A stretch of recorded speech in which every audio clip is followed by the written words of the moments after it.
எதிர்கட்சி தலைவர்கள் தன்னுடைய உரையின் இறுதியிலே புரட்சி தலைவர் மக்கள் தலைவர் எம்ஜிஆர் அவர்களுடைய பாட்டை சொல்லி போனார்கள். அந்த பாட்டு அவர்களுக்காக பாடியதல்ல.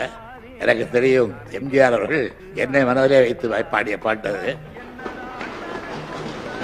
ஏனென்றால் என்னுடைய 40 ஆண்டு கால நண்பர் அல்லவா. இன்னும் சொல்ல போனால் திராவிட முன்னேற்ற கழகத்தினுடைய தேர்தல் கட்சி தேர்தல் நடைபெற்ற போது தலைவராக நான் தான் வர வேண்டும் என்று அதற்காக பாடுபட்டவர், அதற்காக ஆட்களை சேர்த்தவர். அந்த நன்றி என்றைக்கு எனக்கு உண்டு, சாகர வரையிலே உண்டு.